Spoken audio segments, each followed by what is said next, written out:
Você pode abrir comigo a sua Bíblia no livro do Evangelho de João, no capítulo 3. E ao contrário do que está aí, eu vou ler capítulo 3, os versículos 14 a 19 do Evangelho de João. Evangelho de João 3, de 14 a 19. Não vou ler só o versículo 16, que é chamado de o texto áureo da Bíblia, o texto de ouro da Bíblia.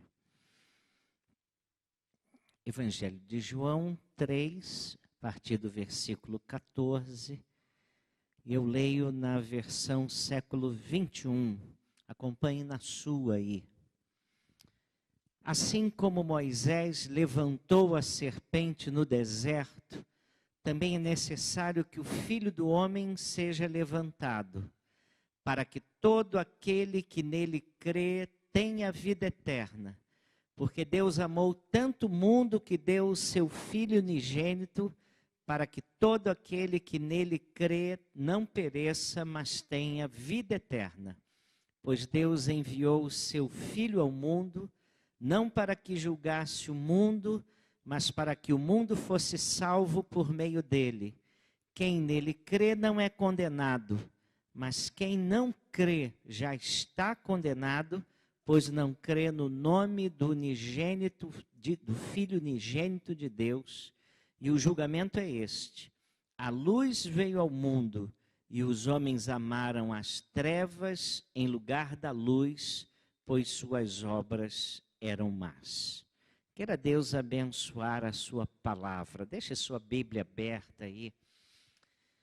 Na verdade, eu queria falar sobre o grande amor de Deus.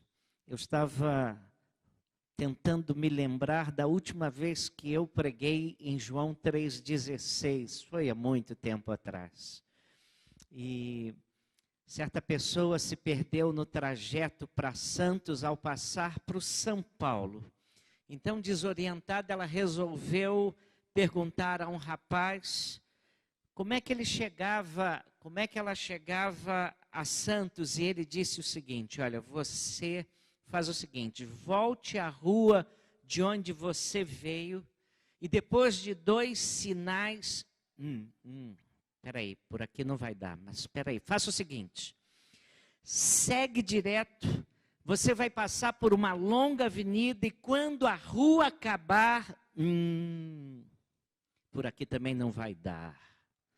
Não, faça o seguinte, você faz o contorno aqui, ande 3 sinais e quando chegarem a um grande hipermercado, peraí, também não vai dar. Olha, sabe de uma coisa?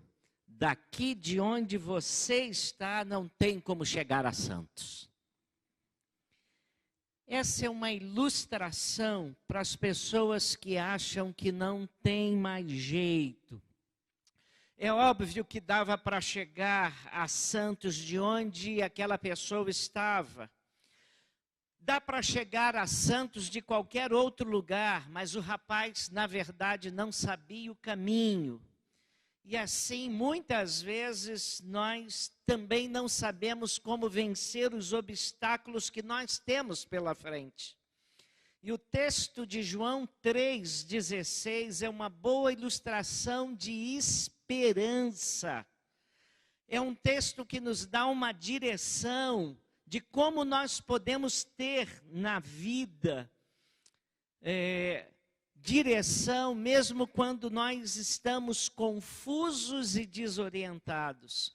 A afirmação é simples e direta e o texto diz assim: Deus amou o mundo. Essa é a mensagem que a Bíblia quer anunciar ao homem pecador. Deus amou o mundo. E quando nós entendemos isso, isso faz brotar uma nova dimensão espiritual para a nossa vida. O texto não afirma que Deus veio julgar o mundo. O texto não afirma que Deus veio expelir fogo do céu contra os pecadores. Não faz sequer aqui no versículo 16, qualquer afirmação sobre condenação, mas fala do afeto de Deus, que Ele amou, e o seu amor tem uma dimensão profunda que quer chegar ao seu coração. Esse texto também nos fala sobre a razão de Deus enviar Jesus ao mundo.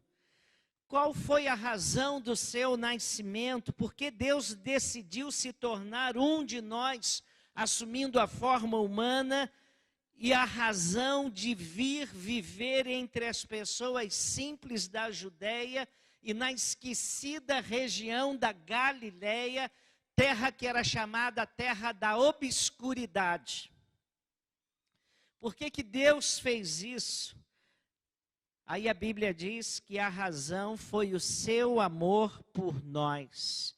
E a Bíblia faz uma declaração sucinta, simples, mas profunda, que Deus é amor. E essa afirmação de João contraria, desmente, toda a visão que os pagãos tinham sobre as divindades. Quando você vai à mitologia greco-romana, os deuses da mitologia greco-romana, eles são muito diferentes. O Deus revelado na Bíblia, o único Deus verdadeiro, ama o mundo, ama você. Brennan Manning é um escritor católico, convertido a Jesus Cristo, que foi alcoólatra por muitos anos.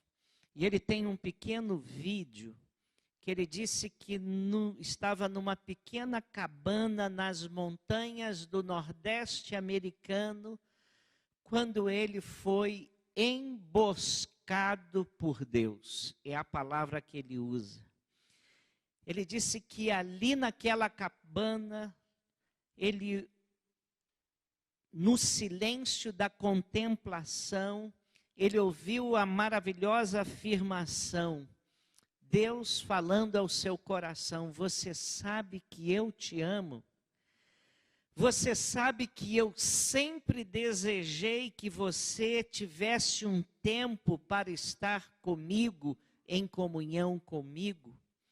E ele diz que aquilo foi uma das experiências que mudou a sua vida. Um homem com a vida completamente desestruturada conheceu o amor de Deus e teve uma experiência com esse Deus naquela cabana. Quando nós olhamos para as Escrituras Sagradas, nós então entendemos a razão de Deus ter criado o mundo, como a Bíblia nos afirma. Sabe qual foi a razão? Deus nos ama, o seu amor por nós. Aí a gente vai às Escrituras e a gente começa a saber por que que elegeu Deus, o povo de Israel, e chamou aquele povo no Antigo Testamento para si. E fez um pacto com aquele povo. Deus queria que através daquele povo todo mundo conhecesse o seu amor. Aí a gente vai às Escrituras e a gente começa a entender por que que Deus mandou Jesus ao mundo. E a gente vai lendo a Bíblia e a gente entende a declaração da Bíblia que Deus mandou Jesus ao mundo porque Ele ama você e ama o mundo. Foi o seu amor. O amor de Deus está no centro das Escrituras. É o eixo da compreensão de toda a Bíblia. Deus sempre está declarando o seu amor, até mesmo no Antigo Testamento, diante de um povo infiel, esse povo de Israel, que muitas vezes o rejeitou abertamente, que se tornou frio nos seus afetos. Mas Deus nunca deixa de amar, e o seu desejo é fazer com que os pecadores, todos nós, nos voltemos para Ele, nos arrependamos dos seus pecados, da nossa frieza espiritual e nos convertamos e sejamos curados. E é por isso que a Bíblia diz que Deus nos ama, porque quer nos restaurar nosso relacionamento com Ele. Ao contrário do rapaz confuso que não sabia como fazer uma pessoa chegar a santos, não importa de onde você venha, qual tenha sido a sua trajetória de vida, a Bíblia afirma que todos os cansados, oprimidos, sobrecarregados podem vir a Ele e serão aliviados da sua carga de culpa, da sua carga de medo, de ansiedade, de tristeza. Sabe por quê? Porque Deus o ama, porque Deus a ama. A Bíblia afirma também que quem confessa os seus pecados e deixa, alcançará misericórdia. Então não existe situação humana alguma que Deus não possa tratar e curar. Sabe por quê? Porque Deus ama você. Não importa a sua situação, não importa a sua condição, se você se voltar para Ele, Ele se aproxima de você, porque o desejo de Deus é que todos se arrependam e voltem-se para Ele para serem curados. E é por isso que Ele enviou Jesus. O amor de Deus tem a ver com aquela oferta, para que não pereça, você não pereça, mas tenha vida eterna.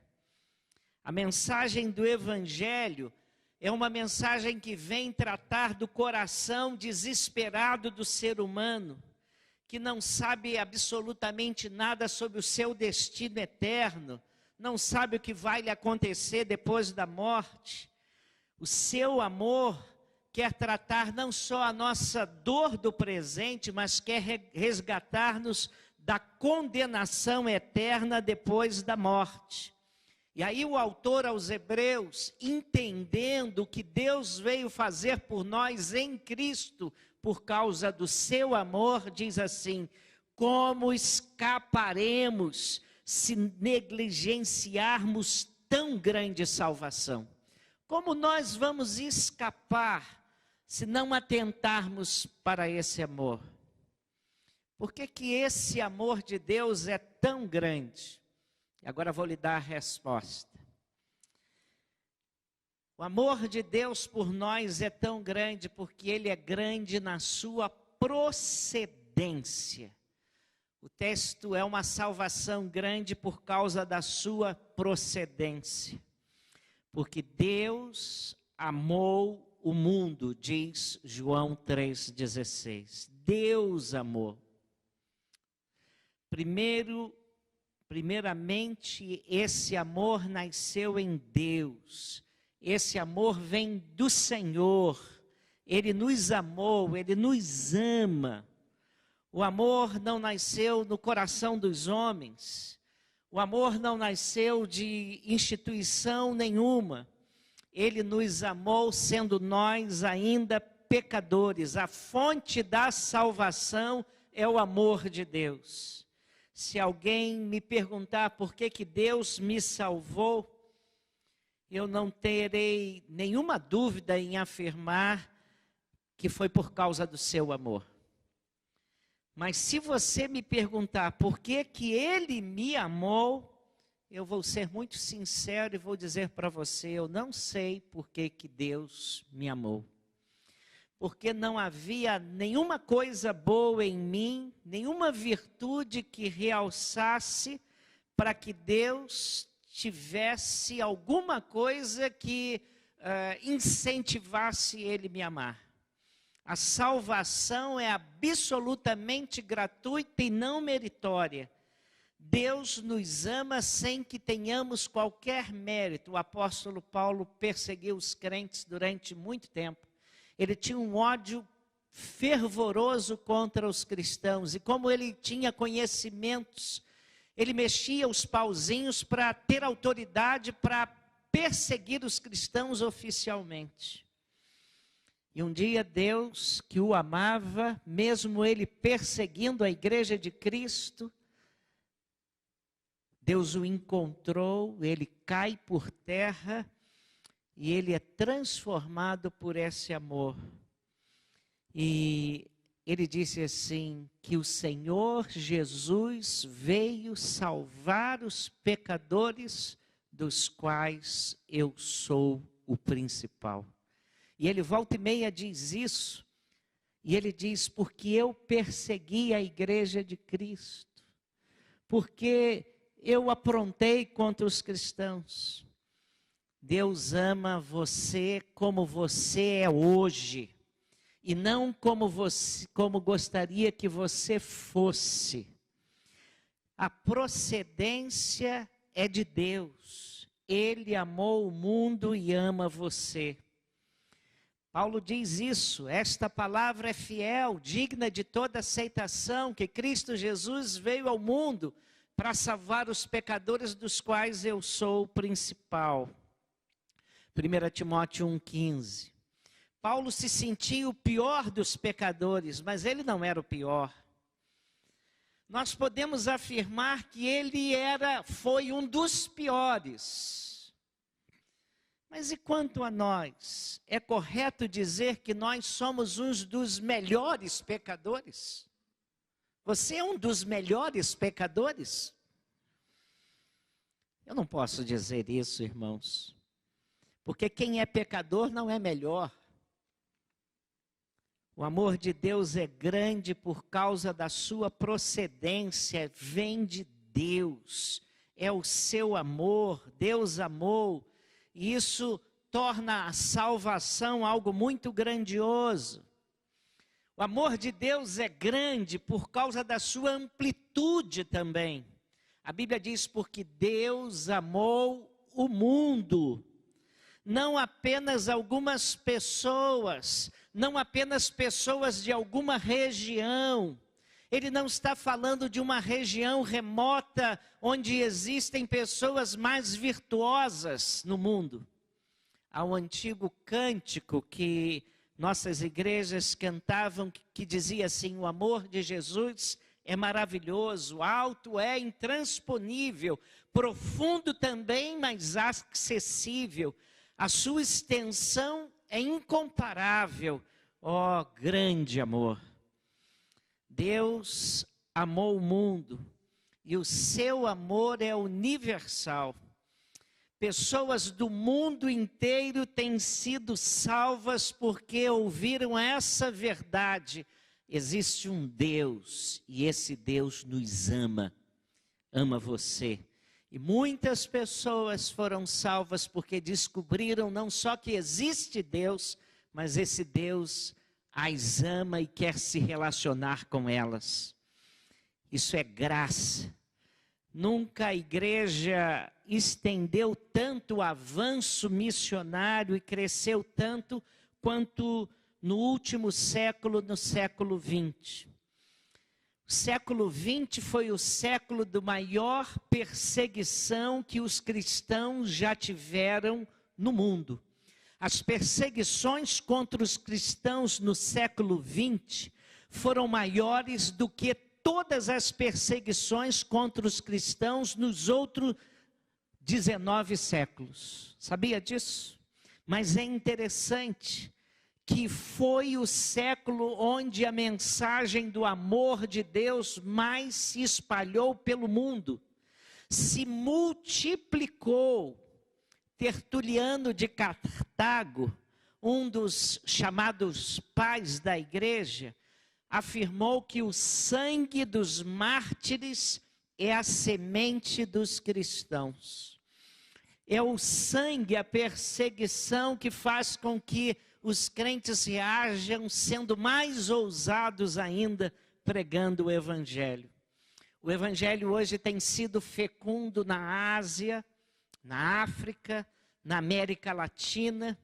E o livro de Apocalipse, quando a gente lê o livro de Apocalipse, afirma que diante do trono de Deus encontram-se pessoas salvas por esse amor. Pessoas de todas as tribos, de todas as línguas, de todos os povos, de todas as raças e nações. Os judeus, eles concebiam um Deus que amava os seus descendentes. Mas esse texto da Bíblia nos diz que Deus ama o mundo.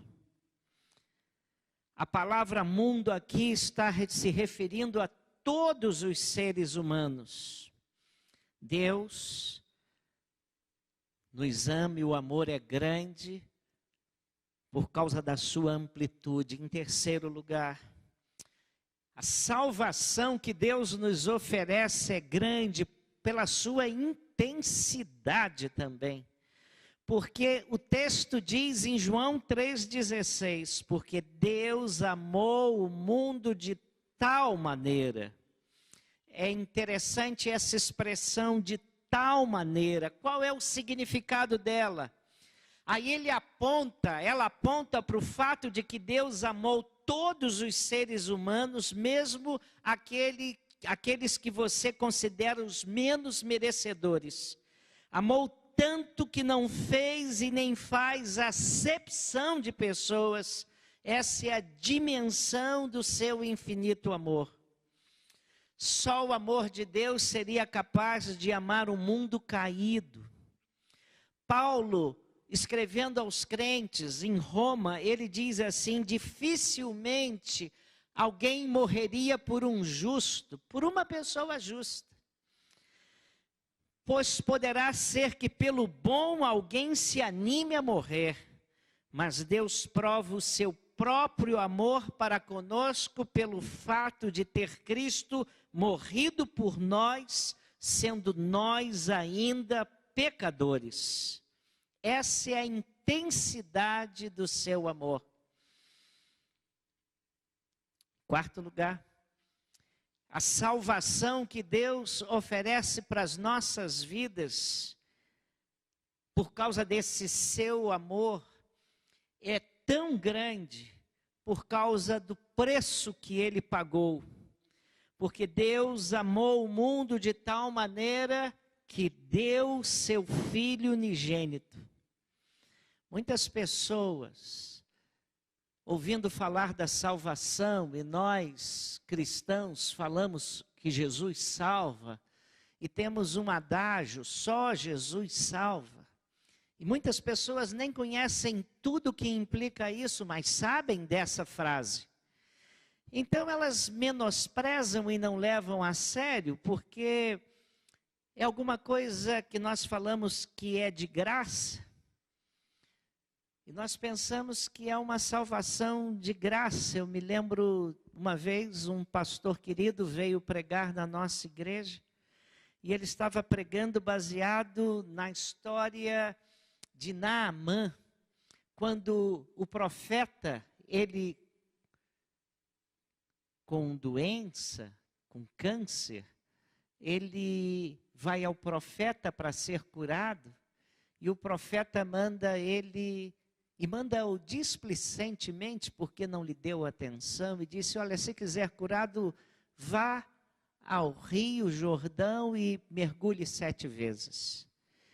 E o Naamã falou assim: eu saio lá da Síria, eu tenho rios melhores do que o rio Jordão, e esse cara me manda mergulhar 7 vezes. Eu pensava que ele chegaria, ele se dobraria diante de mim, ele faria assim, faria assado. Agora me manda mergulhar 7 vezes nesse riozinho. Nós temos rios melhores lá na Síria. E ele estava indo embora. E aí os seus assessores falaram assim: mas general, se ele mandasse o senhor fazer um grande sacrifício, o senhor faria. Agora ele está mandando o senhor ir lá mergulhar. E muitas pessoas, quando nós falamos que só Jesus Cristo salva, não levam a sério porque acham que é muito simples. Se nós disséssemos que você, para ser salvo, teria que vender suas propriedades, fazer isso, fazer aquilo outro, talvez você se interessasse. A salvação é pela graça de Deus, mas não foi de graça. O amor de Cristo custou muito para Deus. Ele nos deu o seu único Filho. O apóstolo Pedro diz assim: sabendo que não foi mediante coisas corruptíveis como prata ou ouro, que fostes resgatados do vosso fútil procedimento que vossos pais vos legaram, mas pelo precioso sangue, como de cordeiro sem defeito e sem mácula, o sangue de Cristo. O sangue de Jesus Cristo foi o preço da nossa salvação. Essa salvação é grande, ela é grande pelo seu preço. O sangue de Jesus é um dos temas centrais da Bíblia. Aliás, a Bíblia aqui é cristocêntrica. A mensagem de Jesus é central. No Antigo Testamento, os sacrifícios onde era exigido o derramamento de sangue evocavam lá para frente o sacrifício perfeito que Jesus faria na cruz do Calvário, derramando o seu sangue por nós. De Gênesis a Apocalipse, esse fio escarlata, o sangue de Jesus, é o tema principal. No Antigo Testamento, o sangue de Jesus era prefigurado, era representado no derramamento de sangue dos animais sacrificados nos holocaustos que os hebreus faziam ao Senhor. No Novo Testamento, o sangue de Jesus Cristo é derramado para a nossa redenção. Essa salvação é grande por causa do seu preço, custou o sangue de Jesus. Mas em quinto lugar, essa salvação é grande e Deus nos ama, essa é a grande mensagem da Bíblia. Ela é grande por causa da sua oportunidade. E o texto de João 3,16 nos diz assim: porque Deus amou de tal maneira para que todo que nele crê não pereça. Irmãos, essa salvação é grande pela sua oportunidade para que todo aquele que nele crer tenha vida eterna. Todo aquele, não exclui ninguém, basta crer. Jesus é bem claro, crer no sentido de confiar, não no sentido de acreditar, mas de confiar e se entregar e descansar nisso. Jesus é bem claro sobre isso. Nesse texto que lemos no início, há uma tremenda advertência e uma promessa. Quem nele crê não é julgado. Quem não crê já está julgado, porquanto não crê no nome do unigênito Filho de Deus. 1 João 3,18. Paulo, escrevendo aos crentes em Roma, ele diz o seguinte: nenhuma condenação há para aqueles que estão em Cristo Jesus. A fé é o passaporte para você receber a dádiva da salvação. Deus ama você e oferece a salvação em Jesus. E você recebe essa salvação, tem a oportunidade de se salvar e experimentar esse amor crendo que você precisa de Jesus e confiando em Jesus e no que Ele fez por você no Calvário. O requisito para o céu é fé, confiança não só em Jesus, mas na obra que Ele veio fazer, vindo ao mundo, veio morrer e levar os seus pecados no Calvário. E aí, o que faz você se salvar é a grande oportunidade de você olhar para a cruz, para a obra de Jesus lá e confiar nela. E aí em Efésios 2, 8 e 9 nós lemos: pela graça sois salvos, mediante a fé. E isso não vem de vós, não de obras para que ninguém se glorie. A fé e não a sua performance religiosa, a fé e não os seus méritos, a fé e não as suas boas obras. Você precisa receber o presente que Deus oferece a você através desse amor. E o presente que Ele oferece para lhe salvar é Jesus Cristo e a obra que Jesus fez por você. A fé acolhe a oferta de Deus. A fé diz sim ao amor de Deus. A fé recebe a dádiva celestial. Você já colocou a sua confiança no sangue de Cristo ou está confiando naquilo que você pode fazer? Você está impressionado com Cristo, com aquilo que Cristo fez, ou está impressionado com o que você tem feito? Qual é a base da sua confiança para a salvação? A obra de Cristo ou as suas obras? A salvação que Deus oferece a nós é grande pela oportunidade. Ele bate a porta do seu coração e diz: eu amo você, eu quero entrar na sua vida, eu quero perdoar os seus pecados, eu quero salvá-lo da condenação eterna. Receba Jesus pela fé. Mas nós podemos afirmar também que esse amor é imenso e esse amor nos traz salvação. E nós podemos afirmar que ele é grande pela facilidade. A salvação foi uma conquista de Deus para nós. E quando a gente vai ao apóstolo Paulo, ele enfatiza assim: não de obras para que ninguém se glorie. Não por qualquer esforço seu para que você não se glorie. Você não tem de cumprir promessas. Você precisa crer de todo o seu coração. Em sétimo lugar, essa salvação é grande, o amor de Deus é grande. A grande notícia da Bíblia, a grande notícia da palavra de Deus é que Deus não só existe, mas Deus ama você e quer se relacionar com você e quer entrar na sua vida e quer conduzir a sua vida. E Ele está dizendo que essa salvação que Deus oferece é grande por causa do grande livramento que ela dá, para que todo aquele que nele crer não pereça, mas tenha vida eterna. É por isso que o autor aos Hebreus afirma: como escaparemos nós se negligenciarmos tão grande salvação? Hebreus 2, 3. O que a Bíblia nos ensina é que a obra de Cristo nos livra da condenação eterna.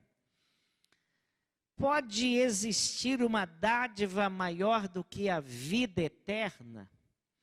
Uma vez, Jesus não diz que crendo nele nós teremos vida eterna. Olhe para o texto, João 3,16, porque Deus amou o mundo de tal maneira que deu seu Filho unigênito para que todo aquele que nele crê, mas tenha, não está no futuro, está no presente. A vida eterna é uma qualidade de vida que você passa a ter agora quando você crê. Para que todo aquele que nele crê não pereça, mas tenha vida eterna. Não há mais condenação para aqueles que estão em Cristo, nenhuma condenação. Paulo diz isso: agora, pois, nenhuma condenação há para aqueles que estão em Cristo Jesus. Ninguém pode mais nos condenar, pois Cristo morreu em nosso lugar e satisfez toda a justiça de Deus. Jesus levou a nossa culpa, pagou o preço dos nossos pecados e nos libertou. Nós recebemos o perdão. A sentença de morte que estava sobre nós e que deveria recair sobre a nossa cabeça caiu sobre Jesus. E o apóstolo João afirma: o testemunho é este, que Deus nos deu a vida eterna e esta vida está no seu Filho. Aquele que tem o Filho tem a vida, aquele que não tem o Filho de Deus não tem a vida. Estas coisas vos escrevi a fim de saberdes que tendes a vida eterna, a vós outros que credes no nome do Filho de Deus. Em oitavo lugar, hoje estou indo, hein? A gente vai chegar até o 22º. Segurem aí, brincando. Essa salvação por causa do amor de Deus é grande por causa da sua bênção. Porque esse texto de João 3,16 diz assim: para que todo aquele que nele crer não pereça, mas tenha vida eterna. Essa grande salvação descrita aqui nos fala de algo maravilhoso. Ela nos possibilita estar com o Senhor para sempre. Termos Deus na nossa vida, conosco para sempre. Nós temos muita dificuldade de entender tudo que está fora da categoria de tempo e espaço. Isso é confuso e difícil de entendimento. Certa vez perguntaram a um sábio o que era eternidade. Então ele respondeu contando a seguinte história: em certo país há um pássaro mágico que vem afiar o seu bico numa montanha de granito de 100 em 100 anos. Quando esta montanha desaparecer por causa da ação deste pássaro, ter-se-á passado 1 segundo da eternidade. O pássaro de 100 em 100 anos vai lá afiar o bico na montanha. Quando a montanha se desgastar por completo, passou 1 segundo da eternidade. Como é que nós escaparemos de tão grande salvação? Aí, ao lermos esse texto de João 3,16, nós temos que ler o texto anterior. Nós conhecemos de cor esse versículo, mas a maioria ignora os 2 anteriores. Vamos ler? 3, 14 e 15 juntos? E do modo porque Moisés levantou a serpente no deserto, assim importa que o Filho do Homem seja levantado, para que todo aquele que nele crê não pereça, mas tenha vida eterna. E aí a gente sabe, 3,16 começa com porquê, ou como dizem os portugueses, porca. Não é isso, Mário? Porca. Conjunção explicativa. Portanto, esse versículo deve ser entendido à luz dos anteriores. Eles estão interligados. Porque Jesus cita Moisés e faz referência àquela história do povo de Deus no deserto. E ele faz referência a um momento quando Moisés levantou uma serpente de bronze numa longa vara e a colocou no meio do arraial de Israel. Qual é a relação daquilo com a obra de Cristo? E aí, vamos resgatar um pouquinho. O povo de Israel estava cansado de comer maná. Era um milagre diário, mas todos os dias eles perguntavam: qual é o cardápio de hoje? Maná. E amanhã? Maná. E depois de amanhã? Maná. E daqui a um mês, o que nós vamos ter? Maná. E daqui a 2 meses? Maná. E no ano que vem, o que nós vamos comer? Maná. E eles então falaram: chega de maná. E começaram a dizer para Deus: carne, carne, carne. E Deus mandou carne, mandou um arraial de codornizes que suicidamente se avançaram por aquele deserto e morreram lá. E o que menos pegou 1,5 metro de carne. E comeram carne o mês todo. Mas a ira de Deus veio sobre aqueles homens e mulheres profundamente mal agradecidos. E ele enviou para o deserto serpentes que picavam aqueles murmuradores, e eles começaram a morrer por causa disso. E aí, quando o povo viu que estavam morrendo por causa da picada daquelas serpentes, o povo entrou em pânico e clamaram a Moisés: Moisés, faz alguma coisa. E Moisés então foi pedir clemência a Deus. E Deus se condoeu daquela situação e Deus disse o seguinte: faz o seguinte, você vai fabricar uma serpente de bronze, vai afixá-la numa vara comprida e vai colocá-la bem alta no meio do arraial.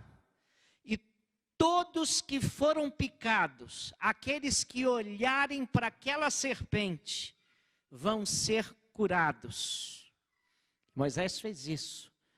Fez uma serpente de bronze. E as pessoas que criam que aquela serpente de bronze configurava, representava o veneno que estava dentro do coração daquele povo, a peçonha, o pecado que estava no sangue daquele povo, e cria que olhando para aquela serpente seria curado, era curado. Milagrosamente.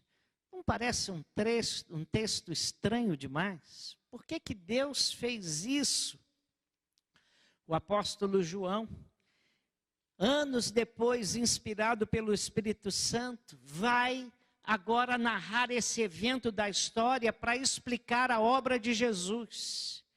Quando Jesus fez aquilo, quando Deus permitiu aquilo, ele estava preparando o povo para entender futuramente o seu plano de salvação. Um dia o seu filho amado seria levantado numa cruz e levaria os nossos pecados. E todos que olhassem para essa cruz, crendo que ele estava levando os nossos pecados, embora ele fosse uma pessoa que viveu sem pecado e tomou o nosso pecado, quem crer nisso será curado. Existe na corrente sanguínea do ser humano um veneno inoculado pelo diabo. E esse veneno, chamado pecado, mata, destrói. E quem é picado por esse pecado morre eternamente. Infelizmente, todos nós somos pecadores. A Bíblia diz que não há um justo, um sequer. Que todos pecamos e estamos afastados, completamente afastados, destituídos da graça de Deus. O resultado é que este sangue envenenado de pecado que corre dentro de nós precisa de cura, mas o homem não tem um antídoto contra essa peçonha. Apenas quando o sangue de Cristo começa a percorrer o nosso interior, esse sangue que sai da cruz de Cristo, ele começa a penetrar na nossa natureza, aí seremos curados. A Bíblia diz que não há outro remédio. Apenas a obra de Cristo pode nos livrar do veneno do pecado e do diabo. E aí a gente olha para o Brasil, essa é a mensagem bíblica. E aí a gente olha para o Brasil e percebe que o Brasil é um grande campo missionário. Mas as pessoas estão tirando a mensagem bíblica do centro. E aí o evangelho começa a se tornar complicado.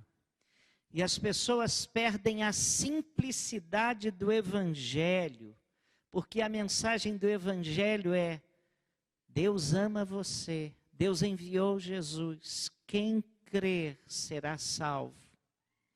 O apóstolo Paulo interpreta melhor esse texto, dizendo o seguinte: se você confessar com a sua boca que Jesus é o Senhor, e crer no seu coração que Deus o ressuscitou dentre os mortos, você será salvo. E aí, ainda é afirmado, de mesmo modo que Moisés levantou a serpente no deserto, assim importa que o Filho do Homem seja levantado, para que todo aquele que nele crê não pereça, mas tenha vida eterna. Nós temos que olhar para Cristo, assim como aquele povo lá no arraial do deserto tinha que olhar para aquela serpente em haste. Nós temos que olhar para Cristo crucificado. E aqui, Jesus está nesse texto mostrando como nós somos salvos. O Filho do Homem precisou ser levantado. E do mesmo modo como o povo do deserto olhava e era curado, nós olhamos para a cruz, cremos na obra da cruz, cremos que Jesus foi à cruz levar o nosso pecado. E somos curados do pecado. E somos curados ao contemplarmos a obra de Cristo na cruz. E Jesus disse assim: eu sou a porta. Se alguém entrar por mim, será salvo. Uma afirmação tão simples, né? Mas você pode estar perto da porta, a 5 centímetros da porta, mas você não entrou. Você pode estar a 5 quilômetros, você também ainda está do lado de fora. Se você estiver a 2 centímetros, você não entrou.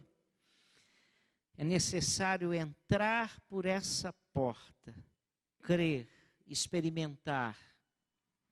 É preciso se arrepender dos pecados e confiar em Cristo. Quem nele crê não é julgado. Esse é o plano de Deus, e o plano de Deus que se cumpre em Cristo. É isso que Jesus está conversando nesse capítulo 3 com um homem religioso chamado Nicodemos. Um homem que está impressionado com as obras de Jesus. E Jesus disse para ele: você não é páreo, você não é um mau pai, você não é um alcoólatra, você não é um mau cidadão, mas se você não crer, se você não se arrepender, se você não confiar, você não vai experimentar essa salvação. Você tem olhado para Cristo? Você já entendeu o que Ele estava fazendo lá naquela cruz? Você entende por que Ele foi levado àquele lugar de condenação e julgamento? Você entende por que Jesus morreu? Esta é a grande salvação. Todo aquele que nele crê tem a vida eterna. Por quê? Porque Deus amou o mundo. Porque Deus ama você. É essa mensagem que Deus fez você sair da sua casa, vir hoje a esse templo para ouvir. Existe um Deus criador e sustentador desse universo.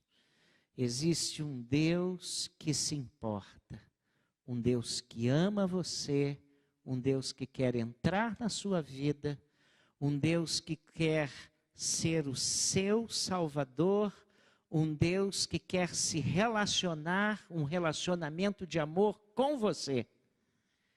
E tudo que você precisa fazer é se arrepender do seu pecado e confiar que Jesus foi enviado por Deus, porque Deus ama você, para lhe oferecer a grande salvação para a sua vida. Vida eterna, que é uma vida em que você vai começar caminhando com Deus aqui e agora, a partir do momento em que você confiar e chamar Jesus para ser o seu Salvador. Mas quando você morrer, Deus o chamará para você andar com Ele, viver com Ele, ter vida eterna, vida abundante, vida com Ele no céu.